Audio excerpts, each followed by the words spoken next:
The views and opinions of this broadcast do not reflect the views and opinions of Armed Media, New Productions and its affiliates.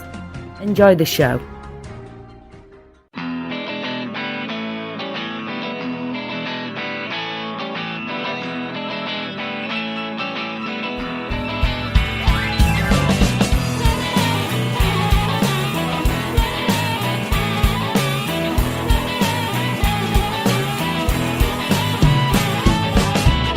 Teflon Pan Man. I'm the Teflon Pan Man. Ain't nothing gonna stick on me.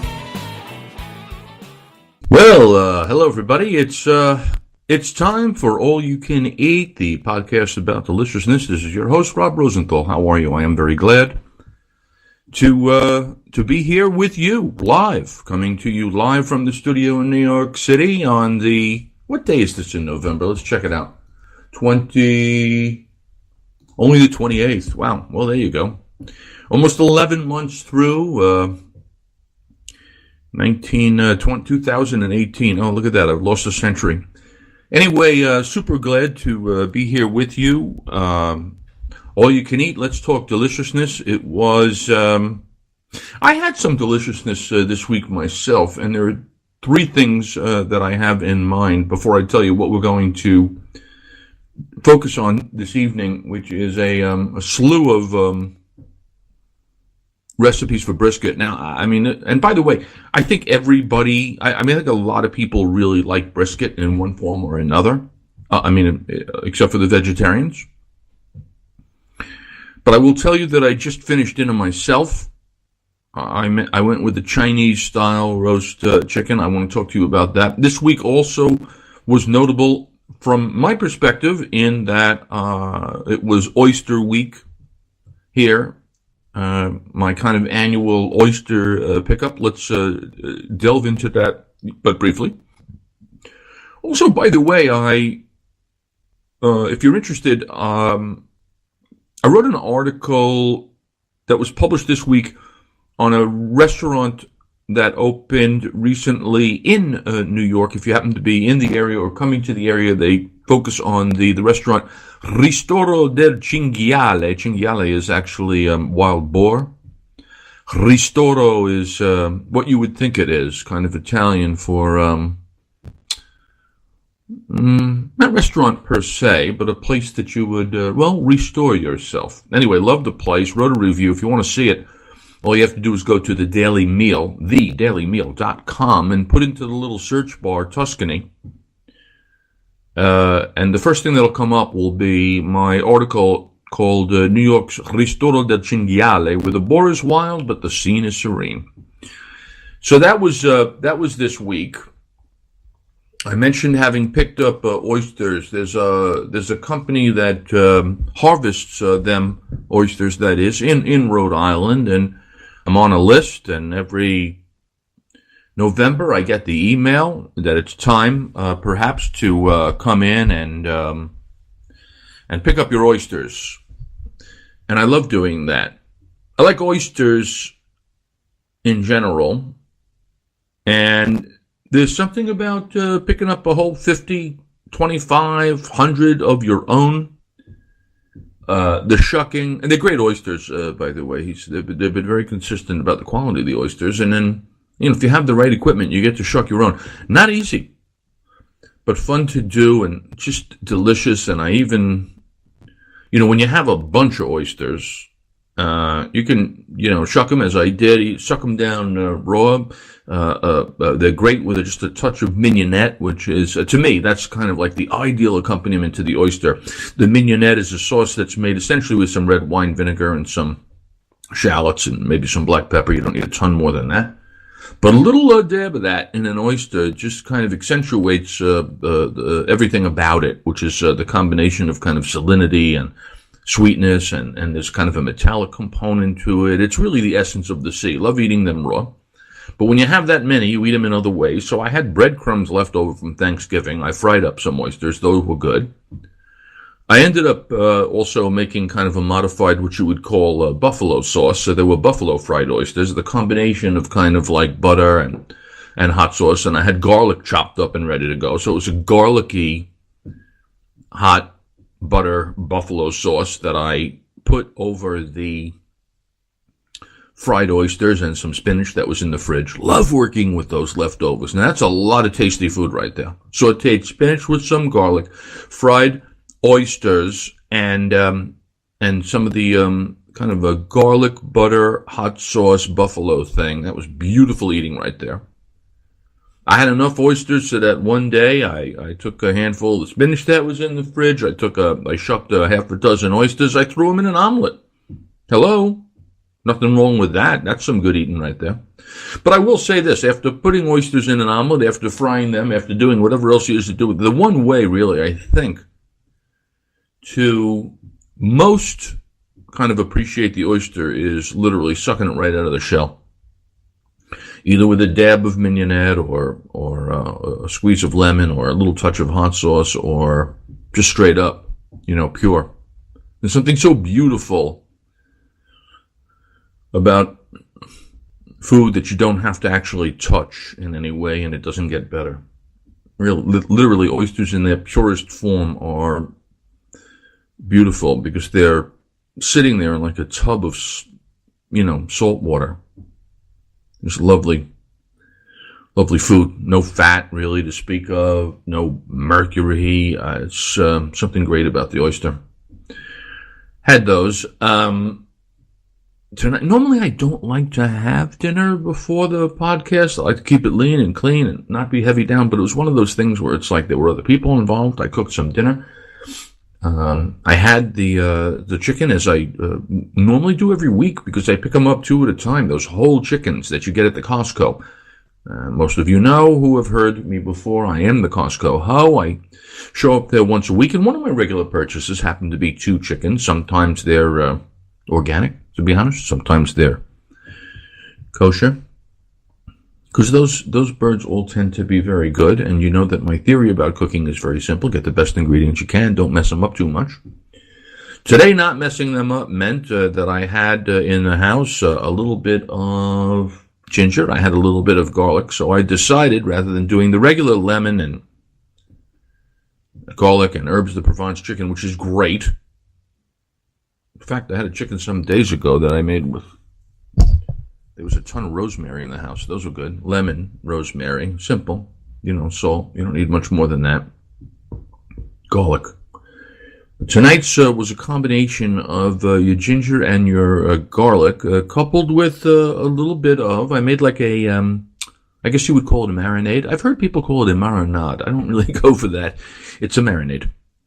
And I have chopped up in that marinade your ginger, fresh, fragrant, your garlic, and plenty of it.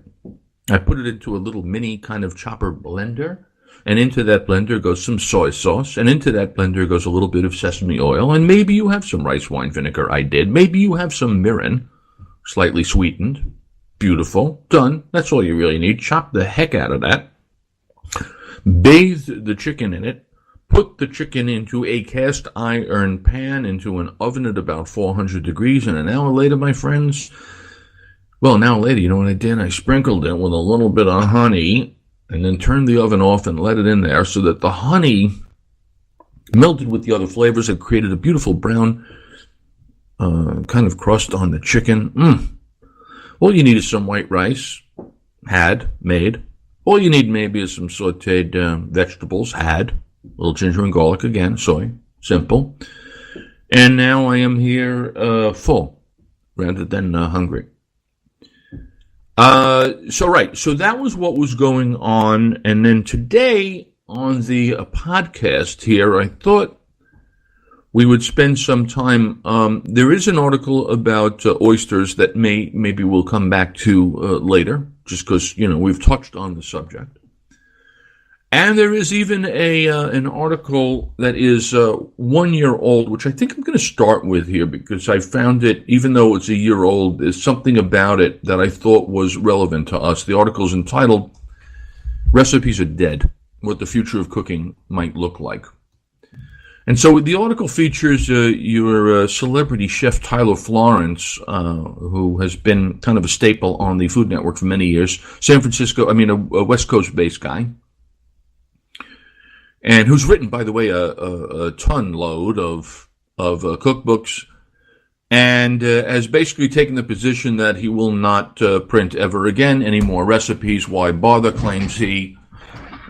He said, I put out a cookbook. It has 125 recipes. People use 5 of them, he said, and then they use those 5 as a guide.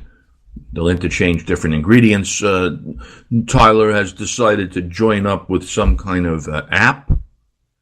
And on the app, basically the technology allows you to kind of customize, if you will, whatever you have in the house and kind of take you through the process of cooking. That is where technology is going right now in the food business. It is to essentially allow you to kind of improvise, I suppose, by indicating what it is that you have. Some apps are going to be smart enough one day to be able to already know what you have in inventory in your refrigerator, in your home.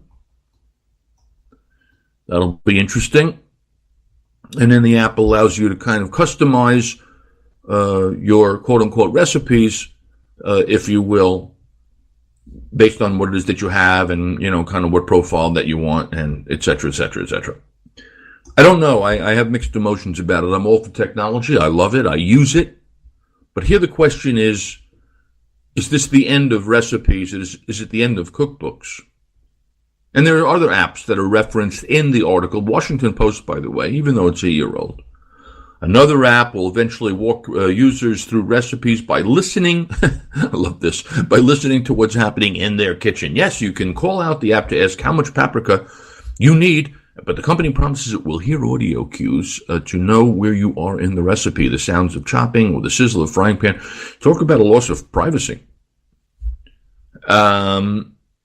Anyway, so you got that going on there.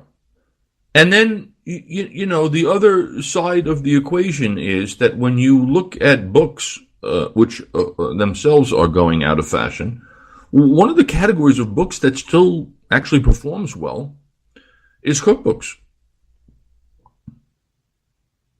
And that's because cookbooks aren't merely references, rather they're aspirational, right? So, it may not be, if you're a tech guy or woman in Silicon, Valley, you may not be getting a cookbook because it's more interesting for you to have your phone tell you what to do.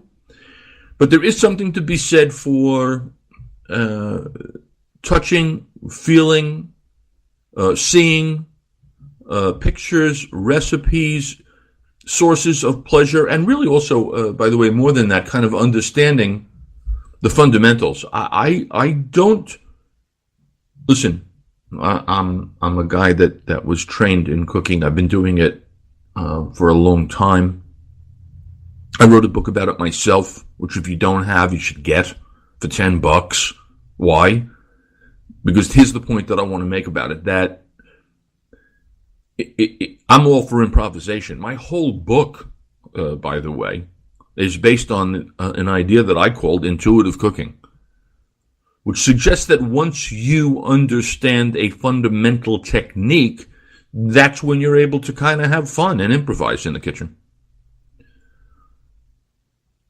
And there's no greater example of that, I think, than than Brisket, really. And the reason that I say that is because let's step back. We're in November. It's 40 degrees now where I am. As the weather changes here in the fall and we move into winter, we change the way that we cook. We're not doing those quick grilling summer corn, tomato, quick, clean, light type of recipes, type of food. We're segueing into kind of the roasts that we see on Thanksgiving, the roasts that we see for Christmas, whether they be turkey or ham. We're getting into the stews. We're getting into the soups. We're getting into the braising dishes.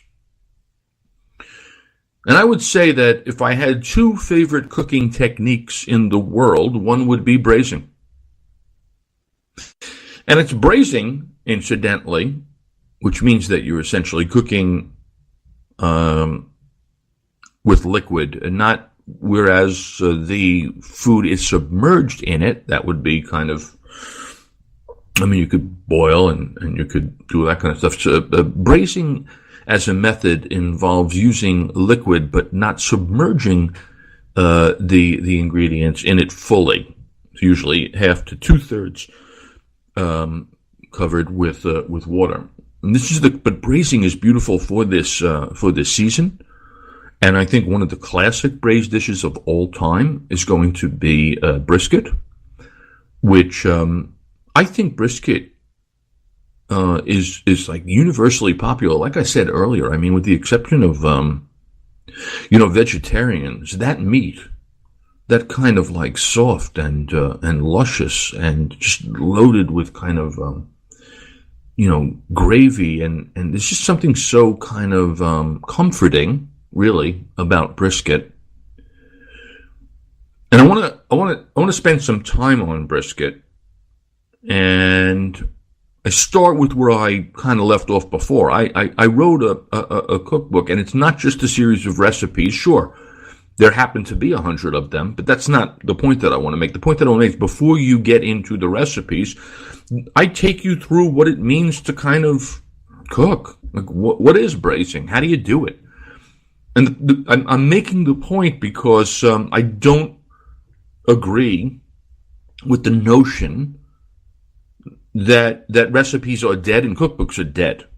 I mean, they may be, ultimately. Magazines are going away and books are not as popular, and there's 1,000 different fundamental changes that we confront because of the advent of technology and what we're able to do, and I'm all for it, by the way. But, when it comes to cooking, by the way, it helps to know the technique, whether it's the elements of sautéing or the what you need to do to make a proper braise, and so I cover that off, and then fine, then if once you understand that, then it's fine to have an app that says, well, if you don't have brisket in the house, but you have a shoulder of pork, you can braise that too. I wrote an article some years ago. Let me see if I can find it. I know that brisket is beautiful. Yeah. I wrote an article some years ago. It's entitled "Brisket is Beautiful." You can find it on, Huffington Post, for example. "Brisket is Beautiful" by Robert Rosenthal. And here in the article about brisket, I said, how ironic it is, I'm actually now looking at the very first 3 words that I wrote in the article. It says, "Trash the cookbooks." This delicious and simple recipe transforms an ordinary piece of meat into an extraordinary meal, and there are 10 good reasons to do it, and I stand by this. I think part of the beauty of braising and brisket is these 10 things. Number 1, it's easy to make and hard to screw up. Number 2, it's inexpensive. It's way more expensive for you to buy yourself a nice piece of steak than it is to buy a piece of brisket. Number 3, and this is important because we're lazy and we don't want to have to clean up a big mess, brisket requires only 1 pot. Number 4, it produces its own glorious gravy, right? You braise brisket, and at the end of the process, not only do you have a succulent, soft, fabulous piece of meat, but it comes with some awesome gravy. Number 5, it makes your house smell really, really good. Number 6, it's at least as good the next day. In fact, I have seen recipes that tell you to literally make the brisket the day before, because overnight it gets better. That's one advantage, by the way, of the overnight. The other thing, too, is that you can also skim off any fat, because once you refrigerate it, the fat kind of comes to the surface, and it makes it easier for you to skim and throw away. Let me tell you something, and the day after, not only does it make a great sandwich, that brisket, but if we have time, it makes an unbelievable, taco. Number 7, it can feed a lot of people, and it does, because brisket usually comes in pretty big portions, 3, 4, 5 pounds. That was number 7, a lot of people. Number 8, it's an extremely adaptable recipe. I can't even begin to tell you. I don't think we're going to go through 20, but I've got 10 brisket recipes, and if you're going to like one of them. Like I said, unless you are a vegan, this is going to be a brisket recipe that's going to knock your socks off. Number 9, everybody loves it. Everybody loves brisket. Not so much on the veg people, but okay, other than you guys. And number 10, most important, it's mouth-wateringly delicious and fall off the bone tender, and it doesn't even have a bone. So if you're interested in the way that I make brisket, you will go to Huffington Post, and you will search for the article called Brisket is Beautiful by one Robert Rosenthal. Alternatively, by the way, and I'm not even selling here, but like I said, for $10 you can buy Short Order Dad on Amazon at this point. And you know that one of my 100 recipes is going to be brisket. Some other things to know about brisket, my friends. The brisket comes from the breast or the lower chest of the beef, of the cow animal. It's what you call a primal cut. It's sold boneless. The thing about brisket that makes it unique is that it's got a lot of what they call connective tissue. It's a tough piece of meat, which is why, incidentally, you have to cook it in a certain way to make sure that you tenderize all that connective tissue. And what is the way? Well, the most common way is the braising of it, whether you're making brisket or whether you make corned beef out of it, which some people do. But it is great when it's braised. And again, just to be clear about that, you're simmering it essentially in an amount of liquid that's equal to that goes up to about half or 2/3 of the way up the actual meat. You can do that on top of the stove. You can do it in the oven as long as the liquid continues to move. You can do it in a slow cooker. I don't own one, but I know it's super hot right now, and I can't think of anything better to throw in a slow cooker than a piece of brisket with some herbs and some spices and some whatever liquid you're going to use, and then come back, 10 hours later and just go to town. Brisket usually weighs, like a whole brisket can be big, man. It's like 8, 10, 12 pounds, so that when they sell it in your market or in your butcher, it's cut into 2 pieces. That makes it easier both to sell and easier to cook. And so there are 2 cuts that are available. It's just that one is way more available than the other cut, and it makes a difference. You have the first cut, or what they call the flat cut, and then you have the second cut, or what you call the point cut. Let's just talk for a second about the distinction. Your flat cut, the lower half of the brisket, is a lean piece of meat. Right? The flat cut is what you're going to find in the grocery store. It's most often what you buy. For example, if you were buying like packaged corned beef, they're using the flat cut. But because it's the leaner of the 2 cuts, it generally has, not as much flavor. It just doesn't. And it gets dry easier when you cook it. But I mean, if you're looking for, something, that's going to slice up nicely for your sandwich, then fine, you get the first cut. That second cut, which is also called the point, or you might have heard the word decal. I know that I used it myself last week. That second kind of the point or the decal cut of brisket is fattier, and it has a ton more flavor. The thing about it is that most butchers end up using that, in fact. They use that cut so that they can kind of ground it, and they make burger meat out of it because they assume people don't want the fatter cut, and that's a mistake. If you have the choice, I'm going to tell you that it's a good idea to go for the fatter cut, go for the decal, go for the second cut, whatever you want to call it. Don't worry about the fat, because a lot of it kind of melts during the cooking process, and frankly, what you've just learned from me even before is all that stuff that kind of, that shows up in there can be removed from easily, separated, if you will, from the sauce later. So if you love kind of like, meaty, soft, I hate to use the word fatty, you want, this is nirvana right there. This is the brisket that you want, that point. Juicy, succulent, falling apart under a fork without even a nudge. It tastes like short ribs, and so it's great for 1,000 reasons, including, you have a big family dinner. So you may have to actually ask for it.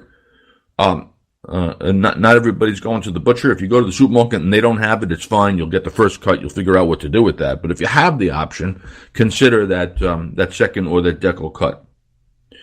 In either case, you're cooking it the same way, right? And, in either case, frankly, it is actually better the next day. My brisket, I got to be honest with you, I kind of saw Emeril Lagasse, who was very popular at the time on the Food Network, did some brisket, and I more or less kind of thought, you know what, I like what he's doing with that.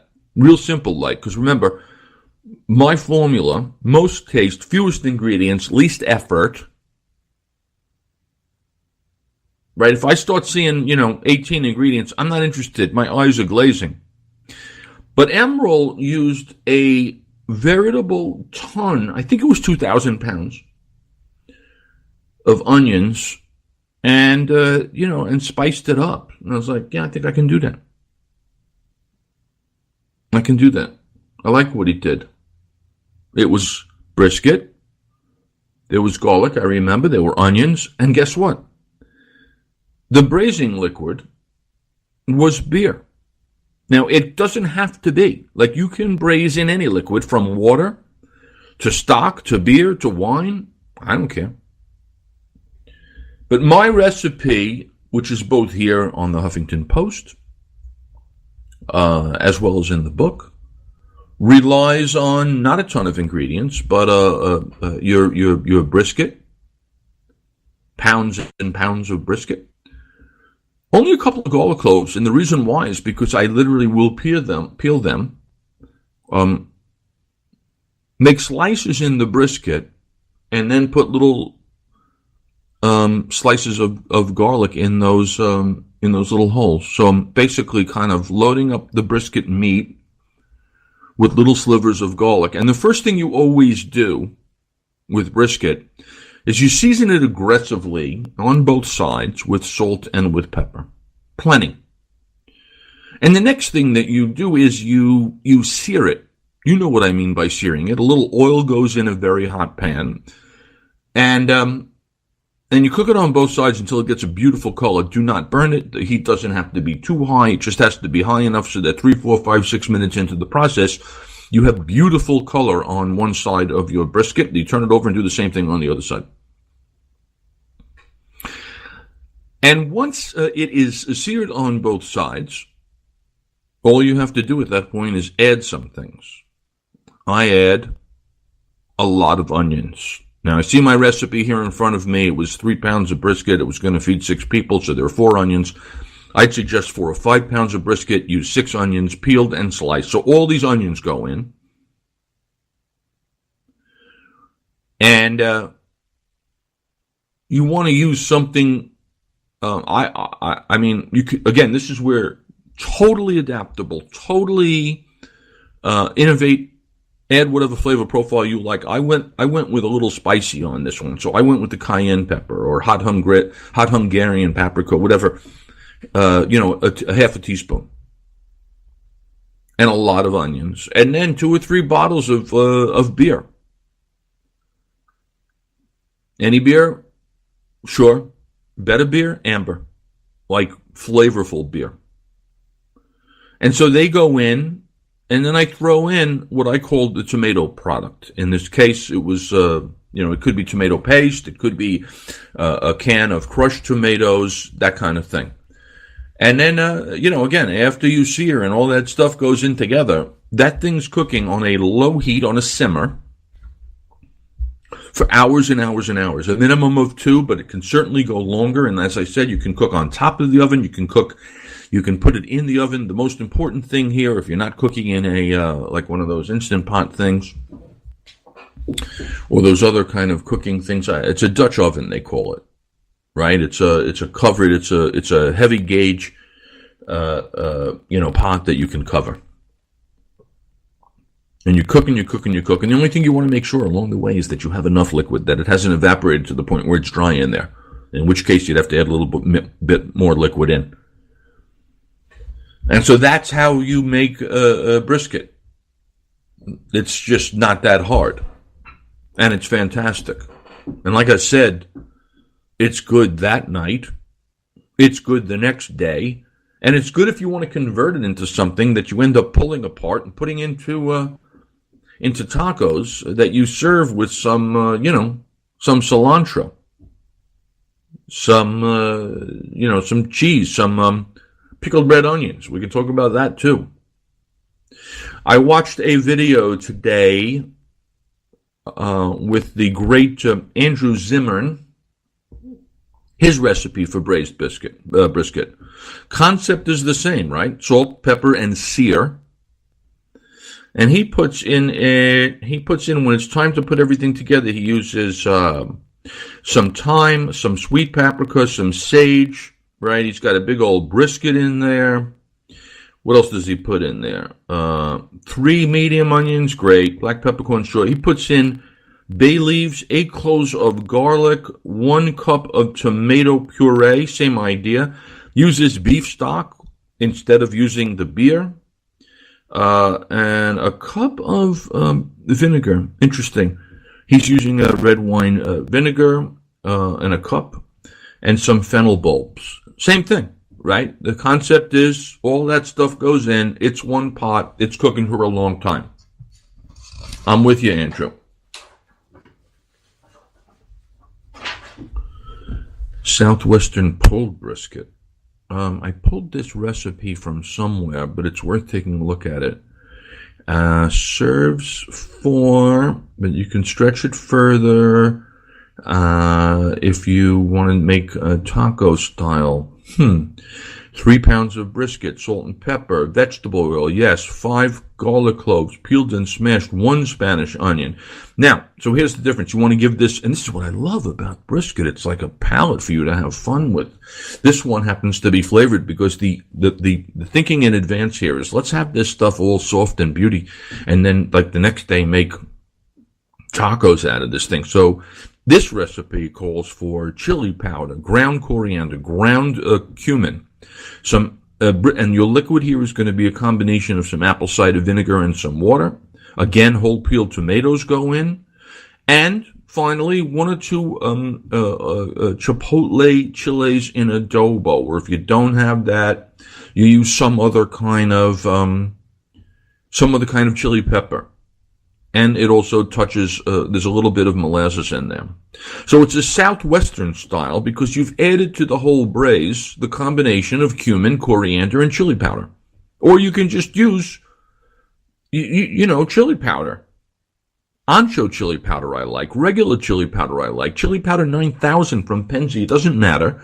The point is, every time that you are making this dish, the essential components of it, or at least the technique, let's go with that, is more or less the same. It's a sear, and then it's loaded up a pan with aromatics, whether it's garlic or onions, and then seasonings and flavorings, whether you go with, the cayenne pepper as I do, whether you go with the fennel that Zimmern is using, whether in this Southwestern you go with the chili and the cumin and all that kind of stuff. And then you let that thing cook in some form of liquid. Again, I reiterate here, whether or not it's beer or whether or not it's broth, beef, vegetable, or frankly, there's nothing wrong with red wine. I mean, you can do that too.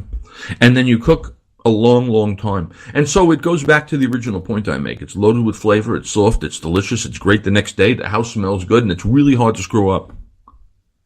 Gotta love brisket. Side note here, pickled onions. And the only reason they become kind of relevant in this conversation is because if you happen to be chopping up some of that lovely southwestern brisket that you've made, and you're going to throw it on some tortillas, some taco, some tortillas, right? Some soft corn tortillas or flour tortillas or whatever. This is easy, man, because like that meat is going to be good, and some cilantro would be good, and a little bit of grated, cheese would be good. But you know what else is good? Pickled onions. Now you go, well, how am I getting pickled onions? Well, so here's the answer to that. All you need is the following. You need a half a cup of red wine vinegar and a half a cup of water. Like, that's not complicated. You need 2 tablespoons of kosher salt. And you need a tablespoon of sugar.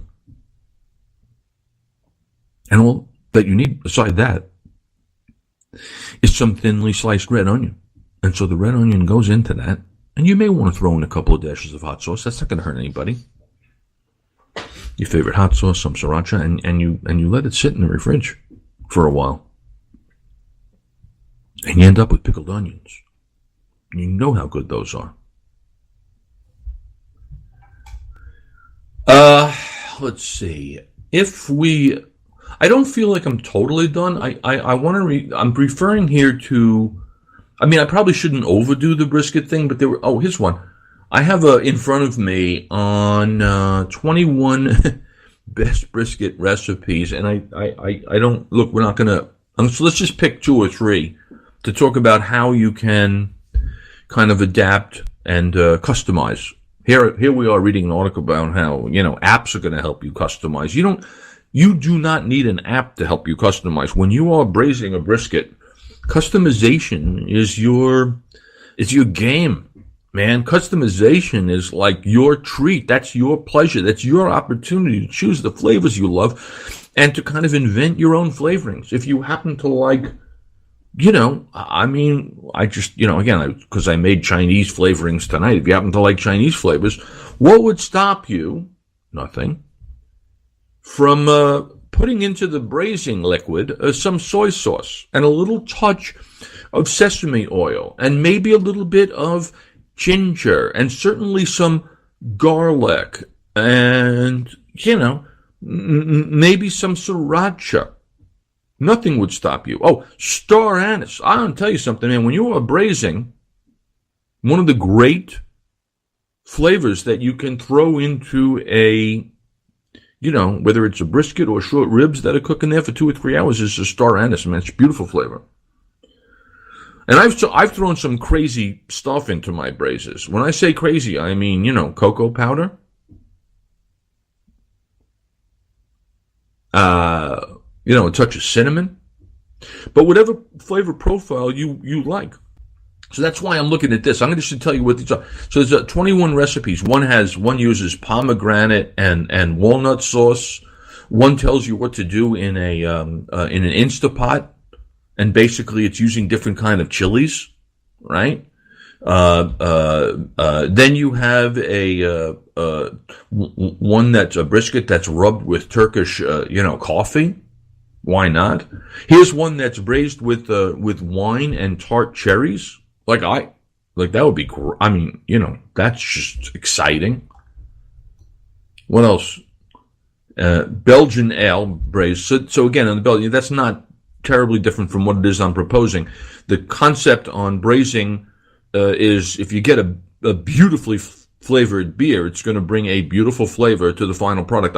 I will point this out, by the way. The only thing that you need to know in making a great brisket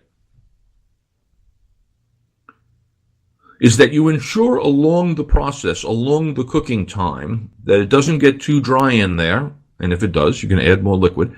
And here's the thing. When you take out that brisket, whether it's 2 hours or 3 hours or 4 hours later, and you let it sit somewhere on the side, you're going to be confronted with a tub of liquid. And there's a couple things you can do. You can use that liquid as is. You can thicken that liquid, and I am not talking about adding 1 iota of flour or any kind of starch. I believe in natural thickening. And so if you have a lot of liquid and you want to thicken it a little bit, just turn on the heat and let it go, baby. Let it reduce down to the texture of liquid that you desire. And here's another option for you, by the way. Because you've cooked with 4 or 5 or 6 onions in my case, one of the things that you can do is you can take that entire pot of liquid, carefully now, into a blender and blend the hell out of it.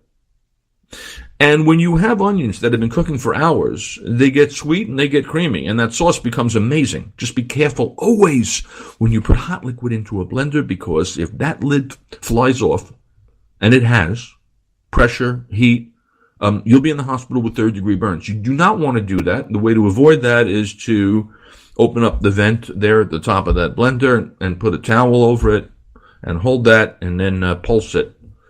So again, take out your brisket when it is soft to the texture that you absolutely go, I must eat this now.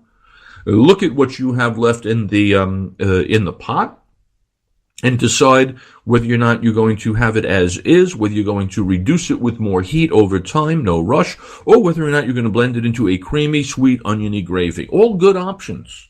All good options.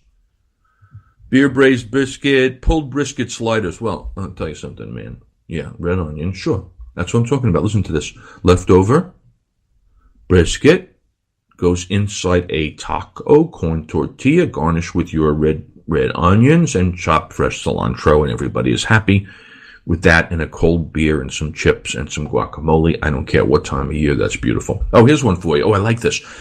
Braised brisket with a bourbon peach glaze. Now, I can tell you about this. In fact, let's just go to the recipe, and I'm going to tell you why. Because I think you can make that glaze totally separate. Right? So here's the recipe, right? So you make your brisket. Your brisket has your rub. Oh, I like this. I like this rub. You just take a tablespoon of salt, a teaspoon of freshly ground pepper, a quarter of a teaspoon of smoked paprika, easy to find these days in supermarkets, smoked paprika or pimenton, great flavor, an eighth of a teaspoon of ground cinnamon. So right, you got salt, pepper, paprika, cinnamon, and that becomes the rub for the brisket, right?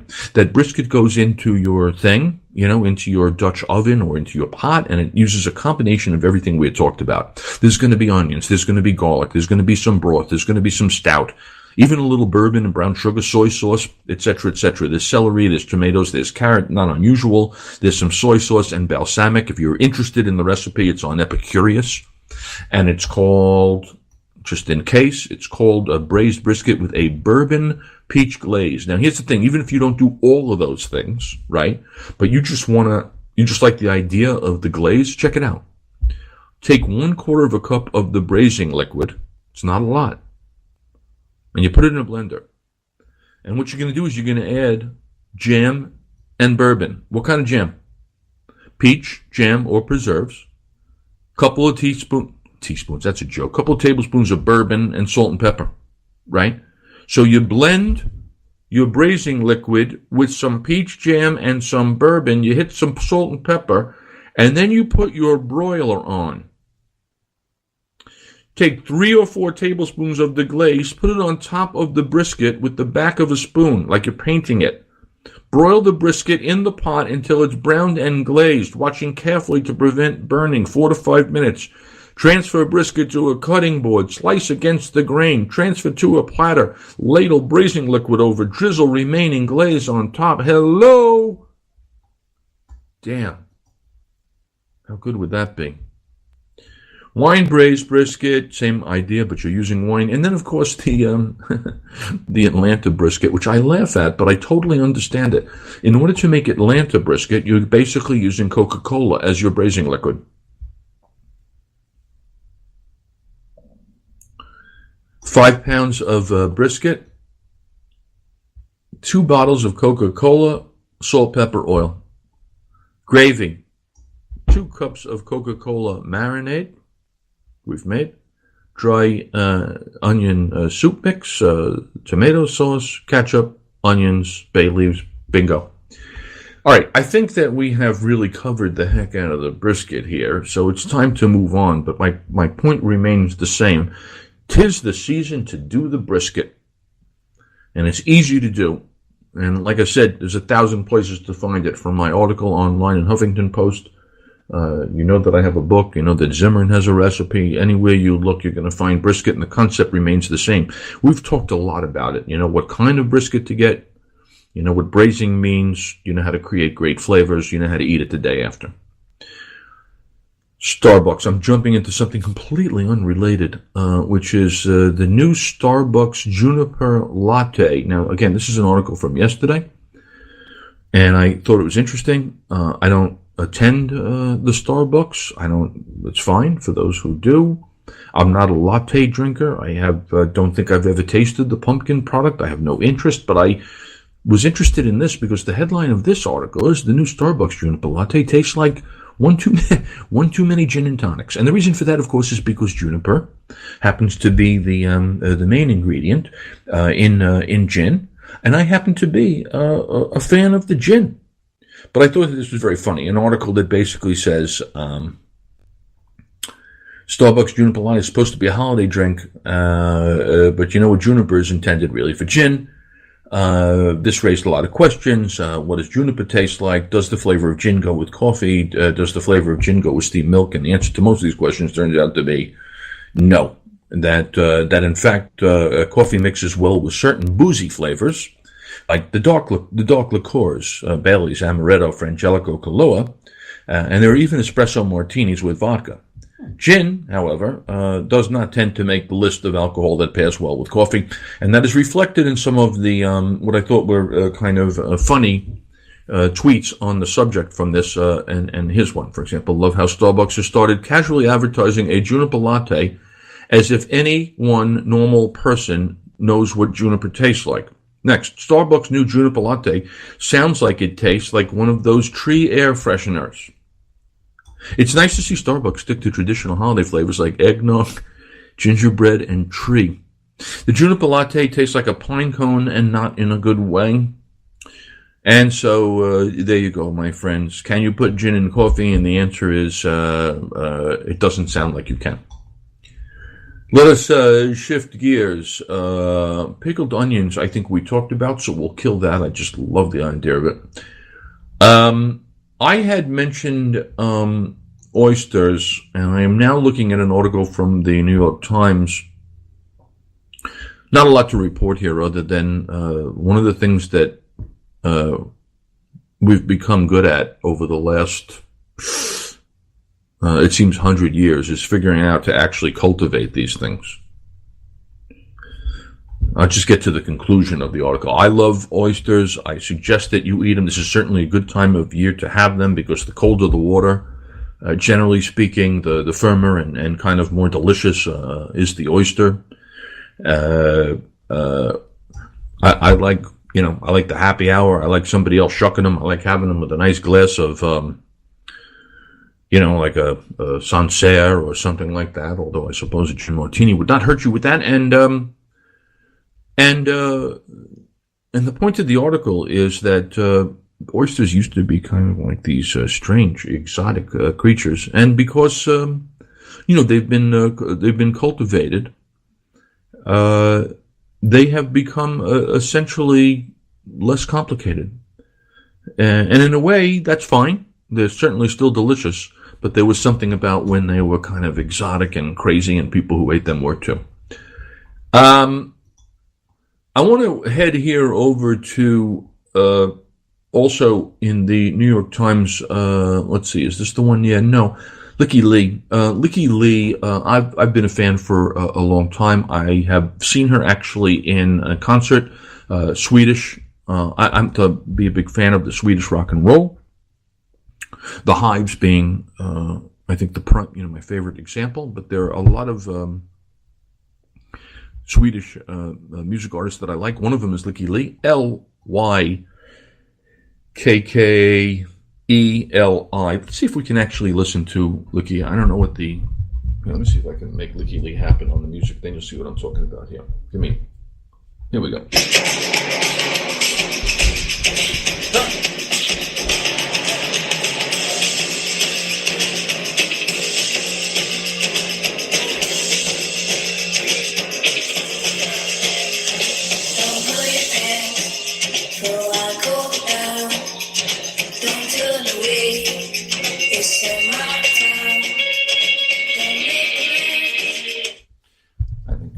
30 Seconds of Licky Lee. You can find her on, wherever you find your music, Spotify. Anyway, the article is from New York Times Magazine. Licky was shooting, not only a musician, but also an actress, was shooting a movie, found herself on vacation in Mexico City, and fell in love with Mexico City and with two other things there. One of which was something called aguachile, which literally means chili water, and it's a form of ceviche. And she fell in love with mezcal. And so I mentioned this because I, too, am a fan of the mezcal. We've talked about it here before on the podcast. From the mesquite, very sophisticated, very rich, very intense, flavorful, oftentimes smoky because of the way that it's produced. And aguachile or ceviche uses raw fish and seafood. Aguachile basically is a form of ceviche. The difference is that aguachile kind of uses it's you marinate it basically for 15 or 30 minutes, and it's predominantly, they oftentimes use shrimp for it. Whereas ceviche raw, theoretically, and I quote unquote cooks in the lime juice, but it's done, kind of instantly, like you just eat that instantly. And they all have onions and peppers and cilantro and that kind of thing. But I like, that she fell in love with stuff that I can totally relate to, as should you. So I'm just going to tell you, she offered up here a pound of shrimp deveined in butterfly, and you're going to roast some tomatillos, and it uses lemons and limes and shishito peppers and whatever. And if you want to see that, check out the New York Times style magazine, Licky Lee, spicy seafood recipe, and the cocktail that goes with it. She's using mezcal and some cucumber and lime juice and soda water. And I like the music, and I like the recipe. And so I think that we have spent some quality time here together this evening, predominantly on the subject of recipes, specifically recipes having to do with brisket, and you know where to turn for that. And I will tell you now, because it is holiday season, and I do believe in recipes, but more importantly in understanding what it takes to make them taste good. Most taste, fewest ingredients, least effort. I will let you know that two things. One is that the Short Order Dad, One Guy's Guide to Making Food Fun and Hassle-Free, is available on Amazon. It makes a good gift, whether it's for you, whether it's for anybody in your life that wants to improve their cooking. With simple recipes, there's 100 of them. They don't use a lot of ingredients, but they all have a lot of flavor. And that's available for about $10. That makes a nice holiday present. I will tell you also, my people, that this is the podcast All You Can Eat. I am your host, Rob Rosenthal, and I'll be back with you next Wednesday evening, right around 8 p.m. Eastern Standard Time. We have some guests coming up the next time we do this. Until then, I will remind you, as I always do, that life is short, so never waste a meal. I'm the Teflon Pan Man. I'm the Teflon Pan Man. Ain't nothing gonna stick on